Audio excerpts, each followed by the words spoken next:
Okay, for those of you just joining, it's my pleasure today to introduce Dr. Manish Butte for the CTSI Joint I3T Seminar Series today. Dr. Butte holds the Richard Stiehm Endowed Chair and is a tenured associate professor with joint appointments in the Department of Pediatrics and Microbiology, Immunology, and Molecular Genetics here at UCLA. He's also the division chief of Immunology, Rheumatology within Pediatrics. For his education, he did his undergrad and medical education at Brown, did his Ph.D. training in biophysics, and then finally a clinical fellowship in immunology at Boston. For his postgraduate research training, did a very interesting joint fellowship with Arlene Sharp on T-cell co-inhibitory pathways, as well as with George Whitesides in chemistry on the development of microfabricated tools to study casein.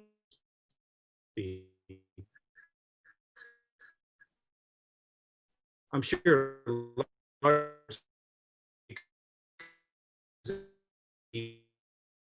those endless free dinners that's one major focus of his group is to improve diagnosis and treatment of patients with rare genetic immune disorders. He helped found and launch this California Center for Rare Diseases at UCLA. And I think the other major focus of the lab, which you'll hear more about today, is how mechanical forces shape the responsiveness of T cells during immune response at the molecular level. And I think in particular, how do receptors on T cells sense these forces and how they're influenced by the microenvironment. Today's talk that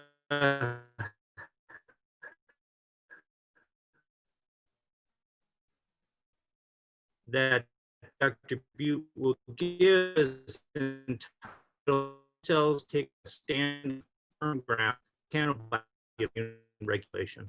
And then my title for him, but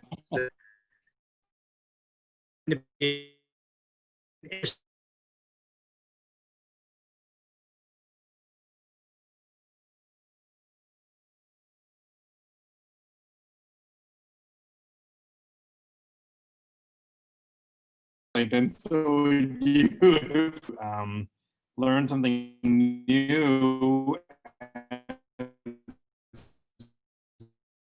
We learned over the last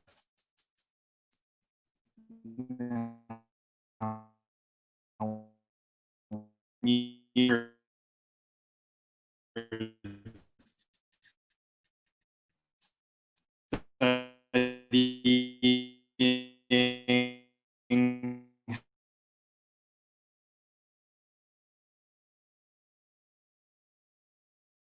with the T cell receptor itself and how it senses forces. And then the tissue scale, how mechanics tissue or the stiffness and rigidity of tissue actually affect responses of T cells. Okay, so how does the T cell get activated? As many of you know, activated, right? That's what we teach in medical school. That's what we teach in graduate school. The reality is more complicated. This is an intraretinal two-photon microscopy movie, one of the first, taken from Thorsten Mempel when he was in Uli von Andrian's lab at Harvard Med School back in 2004. And here you can see T cells. Hopefully you can see my pointer. T cells here are in green, and they're interacting with antigen pulsed dendritic cells here in red. And those are actually interacting with other T cells and with other antigen presenting cells and B cells. This is a lymph node, a live mouse, and looking into its lymph node at the interactions of these labeled cells. Now, if you look at this antigen presenting cell here and the T cells that interact with it, what you see is not at all like what we draw in the cartoons in the textbooks. The T cells actually come up, interact, hug the antigen presenting cell for 6 to 8 minutes, and then leave. And then they come back again to another antigen presenting cell and another antigen presenting cell. You can see the interactions here. The T cells will hug and hold on and then leave. The time is flying by here. This is obviously rapidly sped up. Okay, so what we normally teach about T cells coming together and becoming activated turns out not to be what's happening in vivo. What's happening in vivo instead looks like this, some sort of signal integration, where naive T cells then interact with antigen, pulse antigen presenting cells like dendritic cells and get to some intermediate state of activation, and again and again and again, until they get to a fully activated state.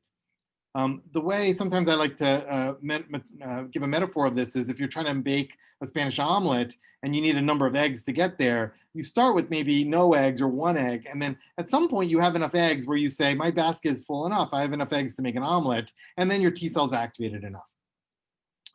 What are the eggs in this model? What is the T cell accumulating along the way as it heads to activation? What is the biochemical mediator, the phosphorylation state, the small molecule? What is happening along this ride over, by the way, this process takes between 4, 6, 8 hours of these 5 to 8 minute interactions before the T cell becomes fully activated.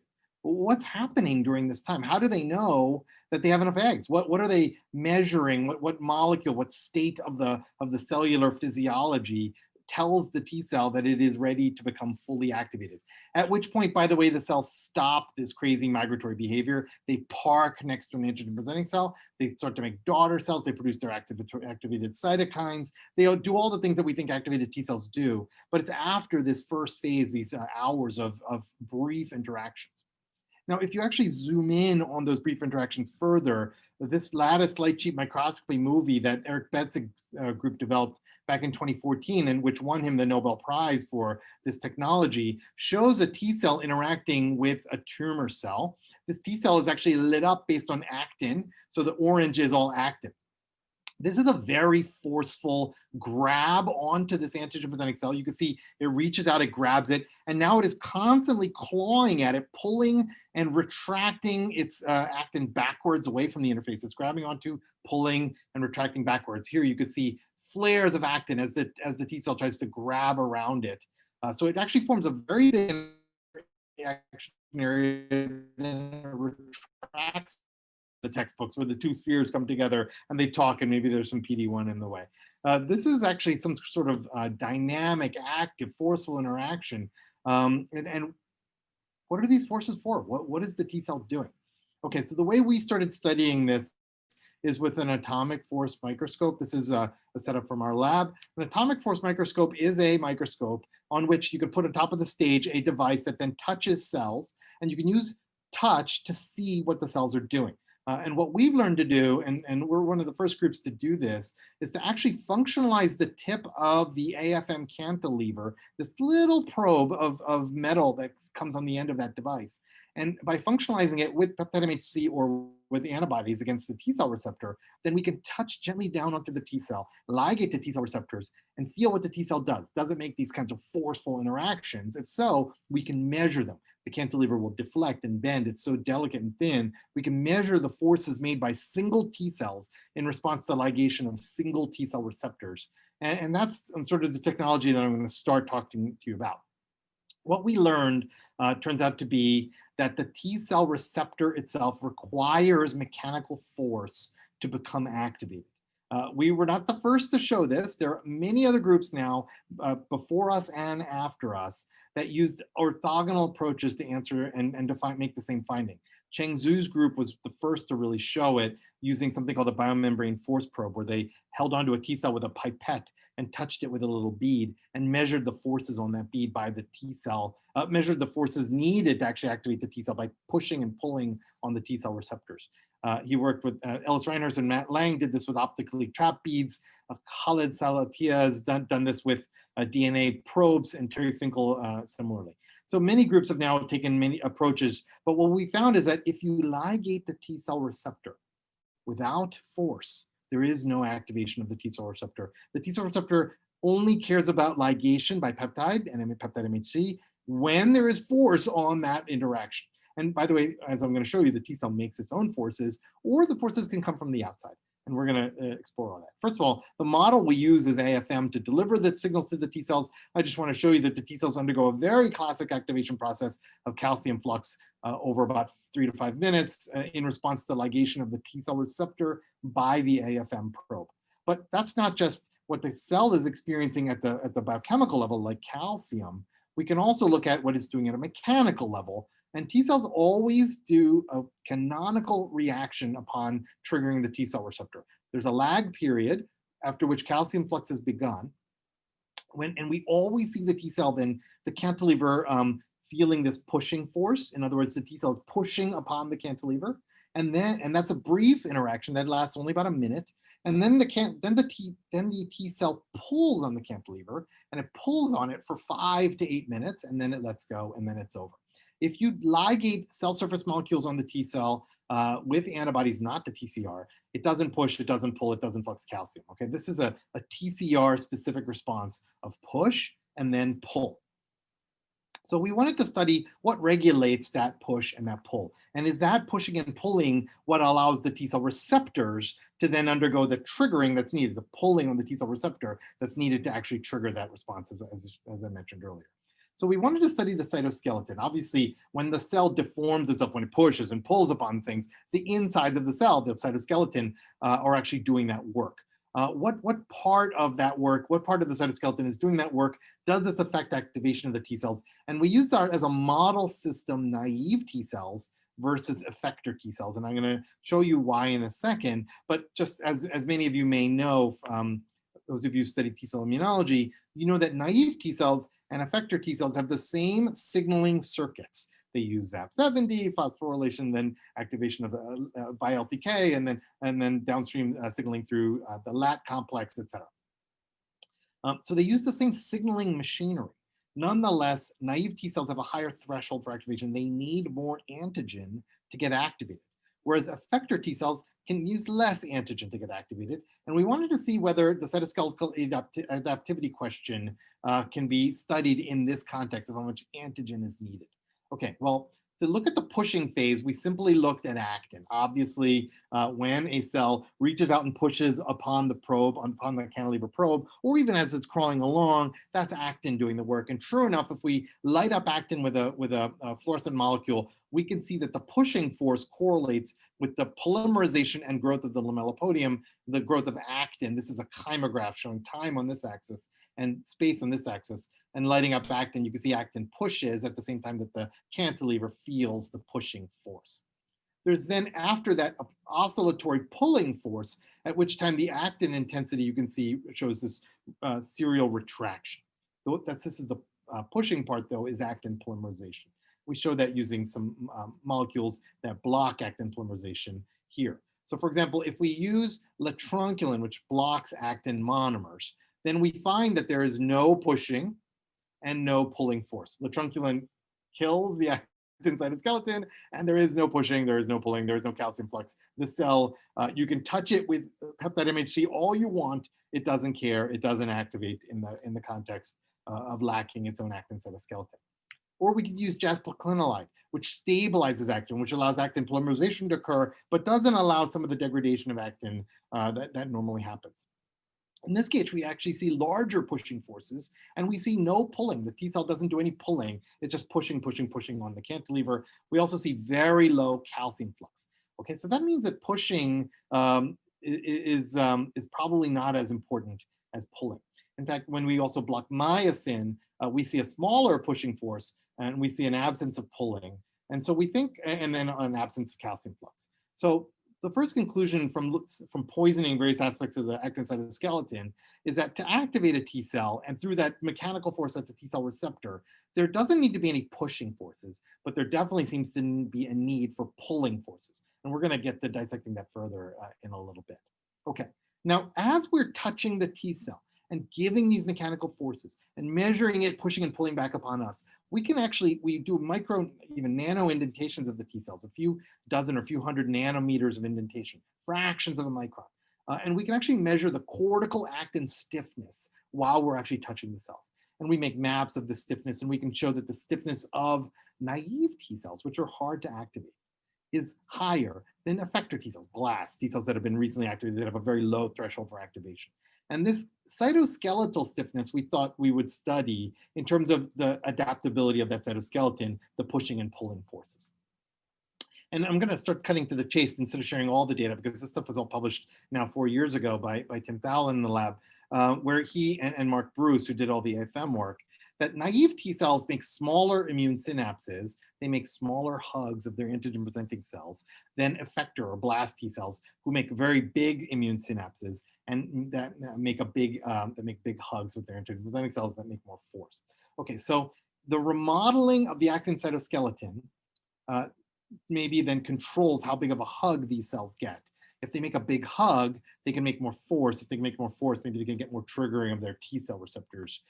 So we wanted to study then what are the factors that regulate the remodeling of the actin cytoskeleton with regards to this immune synapse size, and how do they differ between naive and effector T cells? Because as I mentioned, the signaling machinery of naive and effector T cells is identical. Okay, cutting to the chase, what we discovered was a pathway that converges on this cytoskeletal actin severing enzyme called cofilin. That in naive T cells, cofilin activity is low because it is phosphorylated and inactivated by lim kinase, and that is activated and phosphorylated by a kinase called ROCK, which is activated by Rho-A. And Rho-A activity in naive T cells is higher than in effector T cells. In effector T cells, because the Rho-A activity is lower, ROCK is less activated, lim kinase is less activated, and cofilin is more activated, and therefore you get more actin remodeling. And we tested all of this by using constitutively active Rho kinase, small molecules inhibitors of these things, of Rho kinase and lim kinase, et cetera. So we tested by poisoning and accentuating the activation on both sides. And the conclusion we came to is that allowing actin remodeling allows for bigger hugs, bigger immune synapses, and more activation of T cells. In other words, cofilin activity regulates T cell activation. And the threshold for T cell activation, whether a cell is hard to activate, like naive T cells, is controlled by the cytoskeleton's ability to remodel. If the cytoskeleton is feeling rigid and it's not able to make a big hug, well, then you don't get a lot of activation back. On the other hand, if we take naive T cells and activate their ability to remodel by, for example, getting rid of this inhibitory signal at Rho kinase or lim kinase, or ROCK or lim kinase, then we can make naive T cells more activatable and vice versa on the other side. Okay, so one of the conclusions then at the cellular level is that signal integration as T cells head towards activation appears to be measured by the basket of eggs that the T cells are holding to decide that they're fat enough, seems to be controlled by the cytoskeleton. The cytoskeleton starts rigid and progressively becomes more and more mechanically soft. At some point, those interactions with the antigen-presenting cells allow for big hugs. And once you get a big hug and plenty of signal and forceful signal upon those T cell receptors, you're going to then be able to trigger and say, okay, I got a lot of signal here. I'm ready to go. I'm ready to make daughter cells and make cytokines. Okay, now transitioning from the cellular level to the molecular level, we wanted to be able to, again, investigate those pulling and pushing forces on the T cell receptor. And again, these and everything I'm going to show you here was done by a graduate student to grab onto a molecule on the surface of the T cell and pull on it, right? We're going to do that pulling force, say, with our AFM, or the T cell is going to do it itself. It's going to push or pull on the cantilever. We're going to then, or on an antigen-presenting cell, for example, I'm showing here. If the T cell receptor is not anchored to anything, then pulling on it will just pull the membrane, right? The T cell and the membrane. It won't actually allow those mechanical changes needed at the T cell receptor. A particular loop of the TCR beta chain pops out upon mechanical force. That popping out then pushes on the CD3 chains and activates the phosphorylation site, making it available for LCK phosphorylation of that ITAM. Okay, another way to think about this, a metaphor to think about this is if you're ice skating with someone and you're both on skates and you're both away from the wall and you're skating along with each other, you actually don't feel a lot of force on the hands, right? You're both skating along, maybe even you're skating away from each other, but you're not going to feel a lot of force on your hands. On the other hand, if you're skating like I skate, which is to say holding onto the wall with one hand, and then somebody tries to pull on my other hand, then I'm going to feel a force on my hand because I'm holding onto the wall. If I am anchored to the wall, then I will feel the force on my hand as you try to pull me away from the wall. The T cell receptor, we think, needs to be anchored to something so that if you pull on it, then it can actually feel some pulling internally, and then have that signaling of the CD3, the CD3 chains. Okay, so what is the T cell receptor anchored to?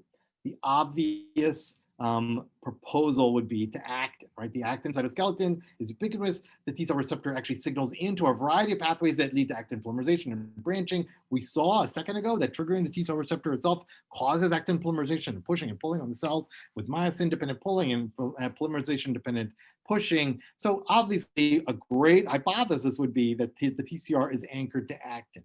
And by the way, and that anchoring is what allows it to then feel the mechanical forces being pushed or pulled upon it, because it's being held from behind. And one hand is against the wall, the actin wall, and the other hand is being pushed by or pushed or pulled by the antigen presenting cell side here. Okay, so we tested that, and we tested that by again by poisoning the actin cytoskeleton with latrunculin and eliminating its ability to push and pull, and the T cell makes no forces and has no calcium flux at all. The T cell is inert when you get rid of the actin cytoskeleton. However, we thought of this idea that if the T cell itself can't make its own forces, maybe we can give the forces to it with the AFM cantilever. So we came up with this idea of oscillating a mechanical force of roughly the same force magnitude that the T cell was going to generate itself. T cell was going to push with 200 piconewtons of force. We're going to push with 200 piconewtons of force. And if we can do that, even when the T cell is completely unable to feel anything, what happens then? Is the force important? And the answer is yes. We call this CPR, where you push for 2 seconds, and then pull for 2 seconds, and push for 2 seconds. And of course, I don't recommend anyone doing CPR this way, but you rescue activation. The T cell, you can see in our force tracing, this is the pushing and pulling we do. This is over 200 seconds. So you see many cycles of push, pull, push, pull, but the calcium flux turns immediately on. So this is really amazing. T cells sense mechanical forces. The T cell receptor senses mechanical forces, even though the actin cytoskeleton is completely gone. Okay, what that means is that the mechanical anchoring of the TCR is not to actin. So what is it anchored to? How are we going to study that? I'm going to show you hypotheses in a second. But an interesting thing that we came up with is to study this periodicity of the CPR.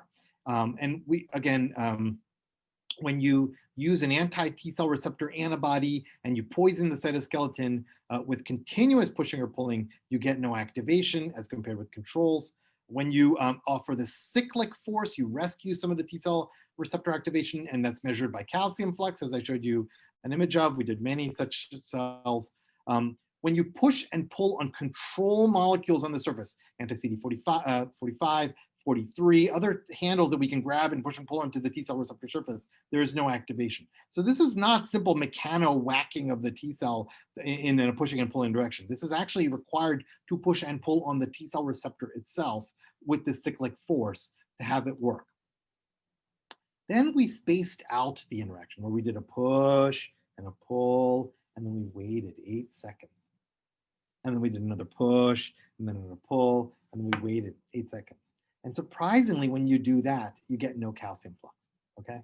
So this is kind of amazing. This tells us that the mechanotransduction that's signaling into the T cell receptor that is not anchored by the actin cytoskeleton creates a biochemical signal that fades away over about 10 seconds. This is a short-lived mechanical signal. And that if you can create enough ongoing mechanical signaling within that interval, then the T cell will say, aha, I am adding eggs to my basket. I am becoming more activated. I am getting enough mechanical signaling, biochemical signaling to change my mechanical state such that I could become more activated. But right, at this point, we don't understand, and we'd love to be able to study this more. What is that resetting mechanism? What is that temporal window of 2 seconds being enough, but 8 seconds being too much? What is that? We don't know. And what is the underlying biochemistry then that links that transient biochemical signal to the actual mechanical changes of the cytoskeleton that allows it to do this activation? Again, we don't know. Another problem with these experiments is that we're poisoning the T cells. We're giving them a cytoskeletal inhibitor that utterly eliminates the cytoskeleton. And that could do all kinds of stuff to signaling molecules and other stuff. And of course, you know, as Nancy Reagan said, don't do drugs. So what if we don't do drugs? What if we try to study the same question without doing drugs? So we came up with a way of doing this by AFM. And again, this is work from Ken Hu, who's graduated from the lab already. And the idea is that if we touch a T cell with the AFM cantilever, and it pulls upon us, then the cantilever knows that by increasing tension or deflection, as we call it, of the cantilever. But we can also then lower the cantilever so that the tension on the cantilever, the deflection of the cantilever, stays the same at the start and at the end, at all times in between. We're continuously moving the cantilever so that it doesn't feel any force here at the tip. Okay, this is akin to you and me ice skating together, and if you push on me and you want to feel that interaction on my hand when you push on me, you won't feel it if I start back skating at the exact rate that you're trying to push on me.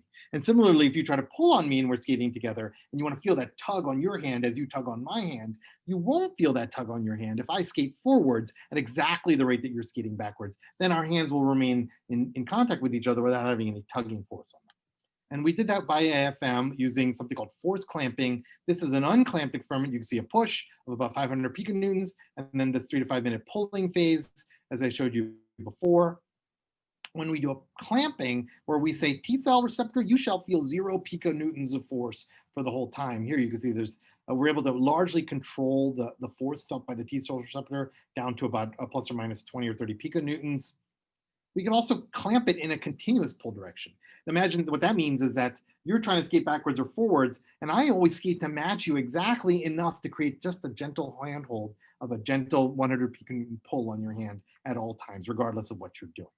And to cut to the chase to the result, what we found is that when you reduce the force felt by the T cell without affecting at all the forces made by the T cell, it still pushes, it still pulls, it does all the things that it wanted to do, that its biochemistry and that its cytoskeleton wanted it to do.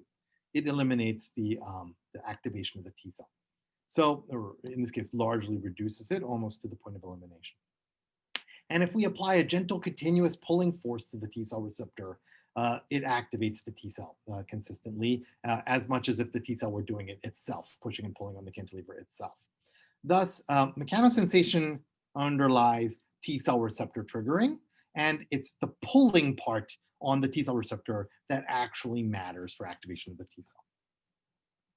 Okay, so our hypothesis is that the cytoskeleton part that the TCR is anchored to is not actin. Maybe it's to this other cytoskeletal component, this largely ignored cytoskeletal component in the immunology world called spectrin. And we studied this because we had some hypotheses related to spectrin, and in particular, a molecule that links actin to spectrin. And that molecule is called aducin. It is phosphorylated by Rho kinase.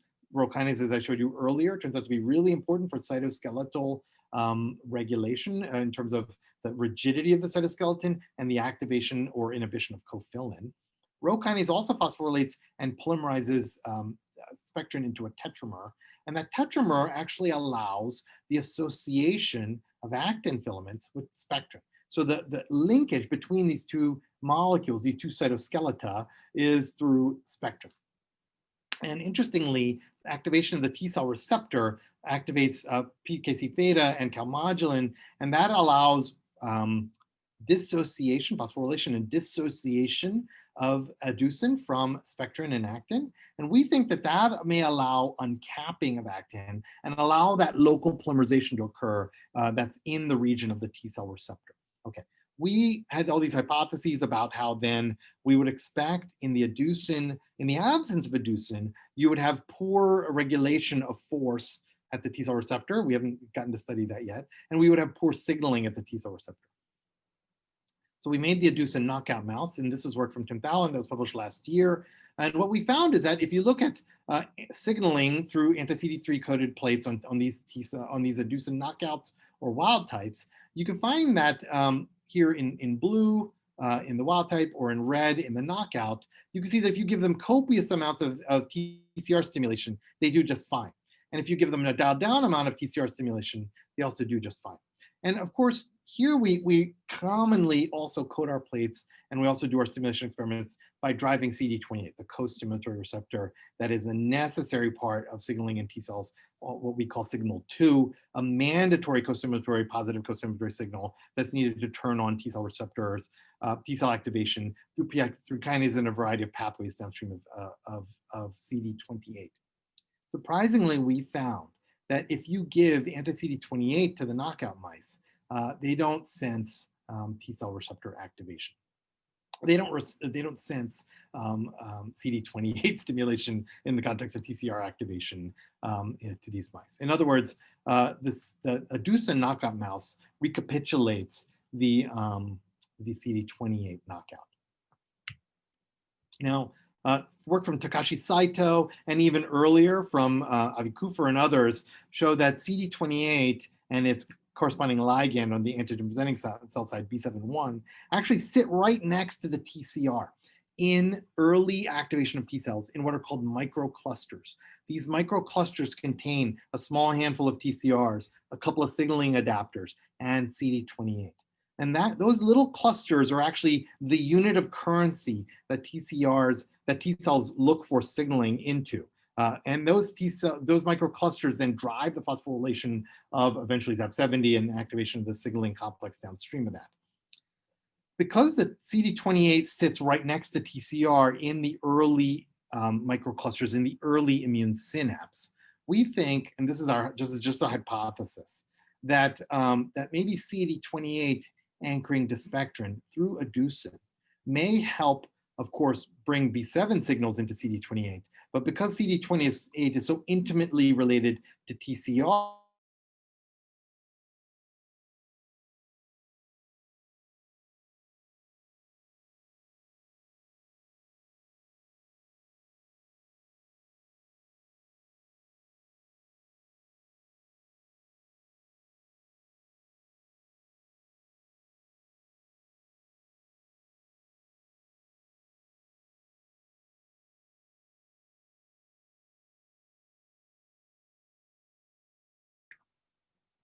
now, a brief aside, we started to question, can we take advantage of these mechanical forces in some sort of useful way, and not just in this sort of academic way of touching individual cells one at a time? Can we activate cells better by giving them mechanical forces as they so desperately desire, instead of perhaps the way that we normally activate T cells on plates or with beads? And so we actually made up a paper. This is work from Nagin Majedi, who's just recently graduated from the lab just a few weeks ago, who made artificial antigen presenting cells and came up with a way of oscillating these antigen presenting cells when they contact T cell receptors. So this mechanical oscillating shaking is what we call dynamic. And that's in contrast to static activation of T cells, where, for example, the way you do it today, the way we do it today, a lot of times is you just pipette beads or dynabeads or something into a well, put in your T cells, walk away, and the T cells will interact with these static molecules. What you'll end up with is a certain amount of activation. In this case, we found CD25 positive, say 50% with static dynabeads. This is the way that we're doing it today over here. And when you dynamically shake this beads and the T cells, the antigen presenting cells and the T cells, you end up with a much larger level of activation, especially when you use mechanically soft antigen presenting cells. These are mechanically tuned, and I'm not going to show you a lot of details about this, but we studied what the mechanics of the surfaces are that T cells like to interact with. We and others have found that a mechanical rigidity that is much softer than plastic is needed to really maximize T cell activation. And so this is actually something that we're going to try to turn into a useful technology, maybe for companies that are trying to activate T cells, what kind of companies, like CAR T cell companies, things like that. Maybe they'll be able to then take advantage of this to activate T cells better, get more CARs in there, get more, a larger pool of clonal effectors or CAR effectors dropped into the patient. Maybe you get better therapy. Okay, the last area that we're going to talk about is tissue level mechanics. So I've talked to you initially about cellular level mechanics, how T cells push and pull using their cytoskeleton at a cellular level, how that's regulated, that actually controls the activation. And then at the molecular level, the T cell receptor itself, how it needs pushing and pulling forces to become activated, how it is not anchored to the actin cytoskeleton, but maybe co-anchored in a sort of surrogate fashion through the spectrin cytoskeleton, through a DGSOM. So we're going to now move on to tissue level mechanics. And the example that I'm going to use is an example that probably many of you are familiar with, which is the swelling of your lymph nodes when you get a cold, okay? This is a child, and these are swollen lymph nodes. This child doesn't have a cold. This child has chronic HIV. Chronic HIV produces enlarged, mechanically rigid, and even sometimes fibrotic lymph nodes as a consequence. But the idea is something that many of you felt. You get a cold, you get some swelling of these submandibular lymph nodes and cervical lymph nodes in your neck.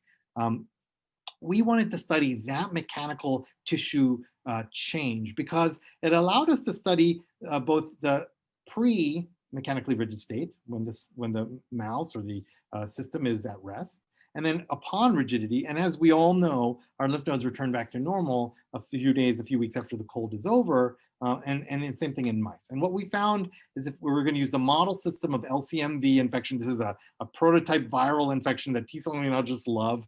We know nothing about virology. Sorry, Melody, if you're on here, but we just know that this virus does a great job of activating T cells when we drop them into naive mice, or we have TCR transgenic systems that we're able to actually exploit that recognize antigens on the virus. And so, T-cell immunologists are a little bit lazy. We like to take advantage of these systems whenever we can. And in this case, we use LCMV, an infection model. We infected mice, and we saw that the lymph nodes swell up, just as you'd expect, over about 10 days, hitting a maximum about 10 days, and then they shrink back down by about 2 weeks.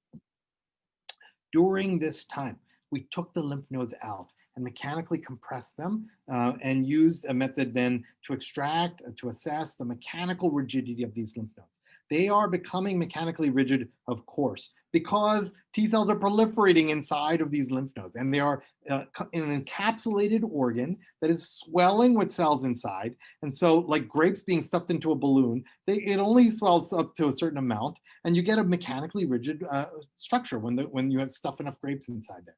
And in the same way, we found that the mechanical rigidity of these lymph nodes goes up by 10-fold, from about an average of 4 kilopascals in the resting mouse and in the post-convalescent mouse, and all the way up to 40 kilopascals in the acutely infected proliferating T cells mouse.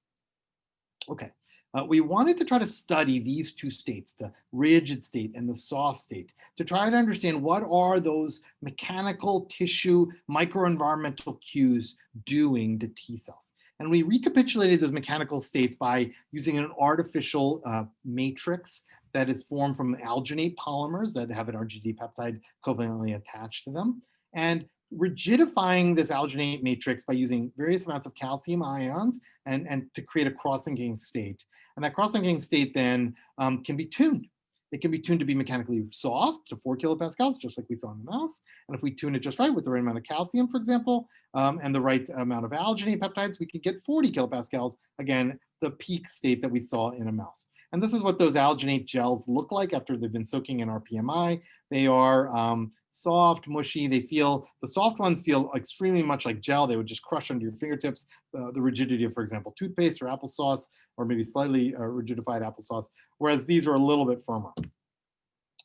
Okay, so we took wild type T cells and put them now into these tuned mechanical environments. By the way, okay, why are we doing artificial materials? Because we can't actually study lymph nodes themselves. They are full of activated antigen-presenting cells and lots of interferon gamma, and the fibroblastic reticular cells are changing. Lots of changes are happening in the actual lymph node. And so if you wanted to say, oh, the rigid lymph node does this and the soft lymph node does that, well, there's all those other factors going on. Whereas if we could mechanically just take out the mechanics of the lymph node and ask, what does the T cell care about the mechanics? That's why we did these experiments. Okay, so we took wild type T cells, we put them into stiff or soft matrices, and then we measured their proliferation, and they're co-cultured with splenocytes that contain the peptide that they know and love, their cognate peptide, in this case, SMARTA T cells, recognizing the peptide from LCMV that they know and love. And what we found is that if you put T cells into a mechanically soft matrix, they take more antigen to get activated.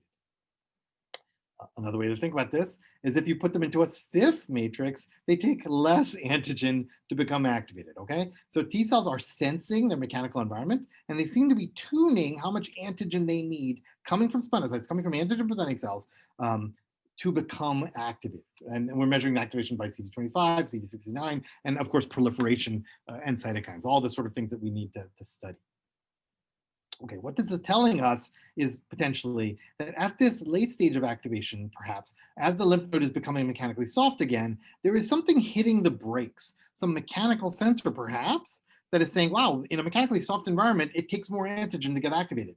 Somebody slow me down, hold me back. The fight is over. I don't need to be fighting as much. I don't need to be activated as much. In this mechanically soft state, it ought to take more antigen to get activated. That's what we're seeing. What mediates that? Okay, so I'm going to jump through a lot of experiments and tell you we studied a molecule that is a very well-known mechanosensor called YAP.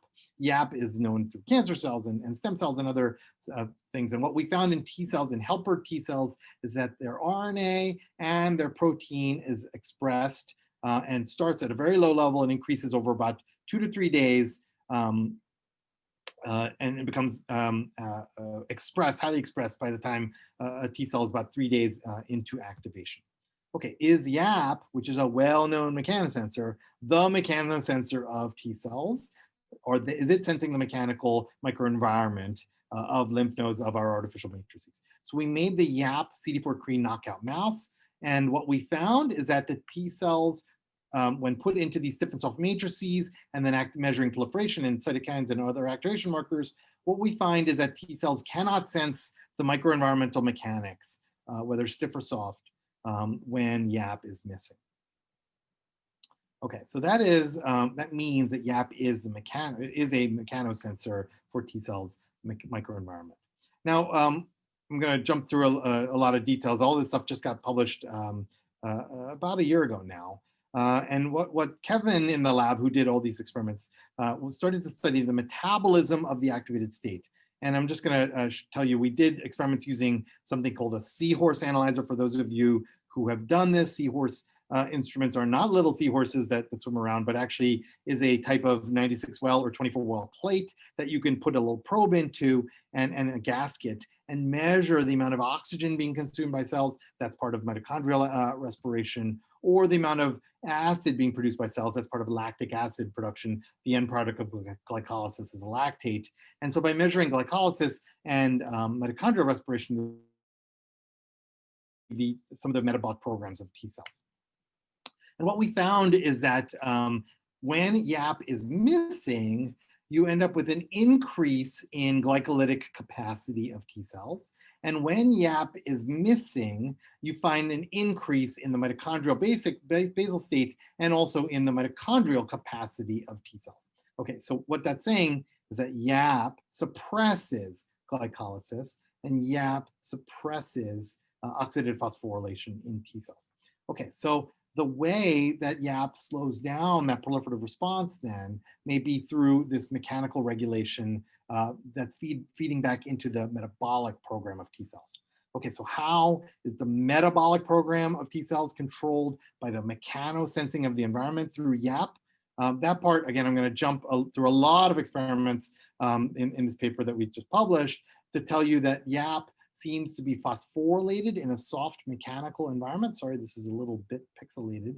And when it's phosphorylated, it seems to bind to and sequester NFAT, which everyone knows is a major transcription factor of T cells, so that it cannot go into the nucleus upon T cell activation. On the other hand, in a stiff mechanical environment, YAP is not phosphorylated. YAP itself makes its way from the cytoplasm into the nucleus. We know from other studies that that's due to opening of nuclear pores and allows import of YAP into the nucleus, and doesn't then sequester NFAT from becoming dephosphorylated upon activation and entering into the nucleus and driving NFAT-dependent transcripts, including the transcripts of the metabolic program and the proliferative program. So this is the way that the soft mechanical environment suppresses the metabolic program, the cytokine program, and the proliferative program in T cells. Now, is there an implication for autoimmunity? The reason I wrote that in the bottom is because one of the ideas in autoimmunity is that you get an infection. You may, for example, get influenza. And that influenza then can lead to activated T cells that will fight influenza in those rigidified, active lymph nodes in your chest, in your upper airway, for example. But if some of those T cells make their way into bystander lymph nodes in other tissues, because they're so activated, because they maybe even have some molecular mimicry to self-antigens based on the activation of those T cells, maybe at that point they're going to drive autoimmune responses in another tissue. So activation of some T cells in an infection leading to inflammation may then turn on T cells that have lost enough tolerance that they can actually drive self-reactive responses in another tissue. This is, for example, our major hypothesis for the launching of type 1 diabetes. Okay, so we tested that using a tried and true model of type 1 diabetes that we use in the lab. Mouse that are diabetogenic. These T cells become super activated, and then when you drop them into a mouse that like a nod mouse, they go straight to the pancreas and they destroy the pancreatic islets. These T cells are recognizing a peptide from chromogranin, which is an islet antigen. And you can activate them in vitro. And we put inside these, because this is the nod system, we can't use our knockout. So we put in viral vectors that knock down YAP, or don't knock down YAP. And then after they're activated, and after the knockdown's been confirmed by Western blots and other stuff, we could then transfer those T cells into mice. We know that when you do naive T cells and you activate BDC 2.5 T cells, when you activate them in this way with control shRNAs, that all the mice become diabetic within a few weeks. And when we knock down YAP, they become diabetic much faster. Okay, so the idea now is that these YAP knockout T cells, these T cells are going into a third-party tissue, the pancreatic lymph node, into these mice that do not have any rigidification, do not have any activation. They should be in a mechanically soft state. They should be suppressive of T cells if they can sense that mechanical softness through YAP. But if you get rid of YAP, then they become more activated and they allow diabetes to occur. And this is interferon gamma dependent. This is like a Th1 program that YAP seems to be controlling in these mice. Okay, so the take home here is at the tissue scale, mechanical rigidity seems to promote T cell activation. And more importantly, and the opposite way of thinking about it, is that mechanical softness after the war is over, after the infection is done. You want to try to slow down T cell responses as much as possible, both in the effector tissues where the lymph nodes themselves are trying to shrink, but also in bystander tissues where those T cells might have gone to, might have launched an autoimmune event, might have caused some damage like type 1 diabetes. If you can have those T cells that have been activated, that have made their way into mechanically soft tissue, say to themselves, maybe I shouldn't be so activated. Maybe this is not the right place for me to be activated. I'm not seeing mechanical cues that tell me to go, go, go. I'm gonna slow down my metabolic program. I'm gonna slow down my proliferative program. I'm gonna slow down my cytokine program, and I'm gonna let myself just wait and see. And thus, this might be a mechanism, an evolutionary conserved mechanism that allows T cells to sense the mechanical state of tissue to control post-infectious autoimmunity. Okay, I've left 10 minutes for questions, but I wanted to thank everybody in the lab who has participated in all of this work.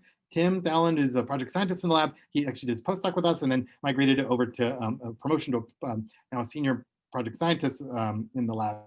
He did all the work in that science signaling paper and has really been at the heart of a lot of these mechanobiology projects for many years. Ken spearheaded a lot of the AFM experiments where we touched and pushed and pulled on cells in various cytoskeletal inhibitors and using force clamping. Kevin has graduated. He is now at Kite Pharmaceuticals, and he did all the work on YAP, made the YAP knockout mouse. And then there are others in the lab. Nagin, as I mentioned, made all the 3D and 2D artificial stiff and soft biomaterials. And then other folks in the lab who've been helpful through all of the discussions, studying metabolism, studying T cells in other ways. And thank you, and totally open for questions. Let me see, I think there are some questions. Yeah, I have some questions. I can relay them. So I think a couple of good ones here that I think coincide with some of mine too is from Rebecca Sosa, like effector subsets. So how might a Th1 versus a Th2 versus a Th17, do you think they sense them a little bit differently, or they have fewer requirements? You know, we looked at that in terms of the YAP program. So in YAP knockout mouse and in YAP sufficient mice, when you give them the cues that they need to differentiate to become, and this is all helper T cells, to differentiate into Th1, Th2, or Th17, or even to IT regs by giving them TGF-beta, there doesn't seem to be major differences in their abilities to become Th1, Th2, Th17, IT regs, et cetera. Both the LCMV infection system and in the autoimmune diabetes system, we saw that YAP seems to be suppressive of the interferon gamma program in particular, and therefore maybe YAP suppresses Th1 immunity slightly more. I'm not saying that it eliminates their ability to be Th1. I'm just saying it may suppress their program in the context of these infection and autoimmune models. Does there a difference in a cytotoxic, a CD8 cell versus a CD4 cell? And I think, like, how does that link between like other co-stimulatory molecules that float in the membrane, right? I mean, because at least the way I think of synapses, right, is you have a co-stimulator, or a co-receptor that kind of binds into the TCR that brings everything in, and then you've got all these signaling molecules that kind of float in the membrane that kind of pull in, at least from all those videos of how does that kind of jive with this mechanosensation that you're talking about? At the TCR level, CD4 and CD8 doesn't seem to matter. Obviously, the co-receptors provide some mechanical anchoring to the C. Many where they looked at both CD4 and CD8 using pulling and pushing on the TCR using those beads, those optically trapped beads. They did not find any major differences between the amount of force needed to trigger. Actually, a further refinement of this idea that ligation of the T cell receptor by peptide MHC and pulling on it creates actually something called a catch bond. So normal slips. Okay, if you pull on something with force, it's going to slip faster. A catch bond is something where when you pull on it, it actually becomes more rigid. So if you imagine there's some slipping here, if I put force on it with if there's no catch bond. But if there's a catch bond, actually pulling on it makes for a stronger interaction. That was found for the T cell receptor peptide MHC interaction. Of course, if you apply more force, the bond will break. It'll become a slip bond. That catch bond seems to be, and the time needed to actually create that tugging, that duration of binding upon force seems to be the key variable that TCRs are looking for. And that actually doesn't seem to be related to co-receptor at all. So I don't know if that answers your question, but this turns out to be a little bit agnostic to helper versus cytotoxic T cells. Interesting. All right.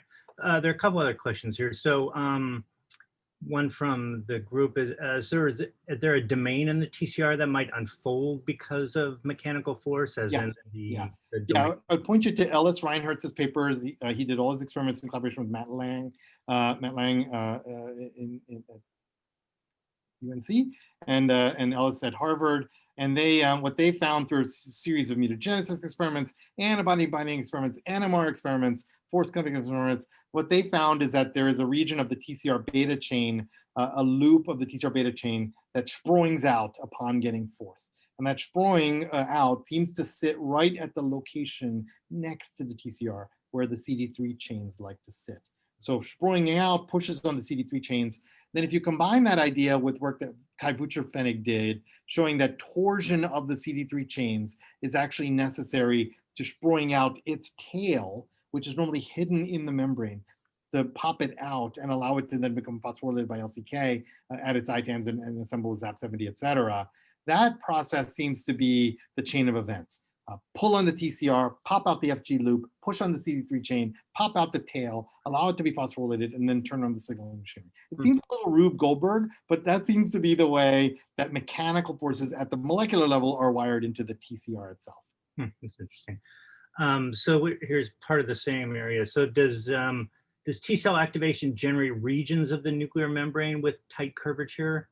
And has this been postulated to regulate YAP transport through NPCs and cells flattened by actin myosin pulling, I guess, in the apical membrane? Yeah, this has been studied only in, yes, exactly. There are regions of the nuclear membrane that seem to be connected through cytoskeleton to the nuclear membrane, and that upon deformation of the cell, for example, sitting on a rigid material or pressing on the cell itself with an AFM cantilever, this is work that's published in Cell a couple years ago. They showed that the nuclear, that connection from the cell surface through the cytoskeleton to the nuclear membrane allows deformation and opening of those nuclear pores. And that's what allows YAP to go in rigid areas. When it's rigid, it means the pores are open and that allows the cell to come in. That's only been studied on sessile cells, cells that sit down on materials, that stretch themselves out on materials, and also allow that cytoskeletal pulling on those nuclear pores to happen on rigid materials. This is like It has not epithelial. been studied on cells that crawl and move and run and fly like our cells do, which don't form stable adhesions onto anything. They just crawl and move. So there's still stuff to be learned about how rigidity may open nuclear pores in T cells. That has not been studied yet. Interesting. Were there any differences between YAP and TAZ? I don't know what that TAZ. TAZ is a sister molecule to YAP, and in many papers, especially in cancer cells and stem cells, YAP and TAZ serve very parallel roles. Our system, floxing YAP, did not study TAZ, and we haven't studied that yet. Phil's got a question too. Phil Scumpia. Is it same for the CD8 versus NK T versus CD4 cells? I think you probably sort of. Yeah, it's sort of just that with the CD4 and CD8, the co-receptors don't seem to care that much about that mechanical pulling on the TCR. We have not studied NK T cells. And this is what I was thinking about too, is just triggering a PD-1 versus other co-inhibitory molecules affect this push and pull?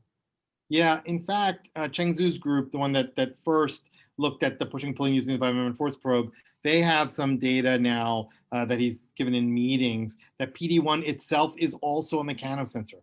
That PD-L1 binding to PD-1 is a catch bond, that the force actually rigidifies that interaction and increases the signaling of PD-1. And so his idea is that there are actually a variety of mechanical pulling interactions at the T cell receptor, at the TCR-APC interface. He has a grant now to study what happens if you block the mechanical interactions between PD-L1 or PD-L2 and PD-1. And there's no papers about this yet, so it's still a little bit early days. But to answer Phil's question, yes, PD-1 itself may also be a mechanosensor. It's interesting. And then Phil's obviously feeling it today because he's got another one here. He's like, Phil's channeling me. I'm usually the one asking a couple questions. I know. The other one is, I thought actually interesting too. So glucocorticoids. So potent in vivo at inhibiting immune responses in vivo, but have very little effects on transcription in T cells following TCR signaling in vitro, at least using RNA-seq. Could glucocorticoids affect the metabolic responses like glycolysis downstream of this mechanosensation? That explains the dichotomy. Interesting theory. I've not thought about glucocorticoids in this way.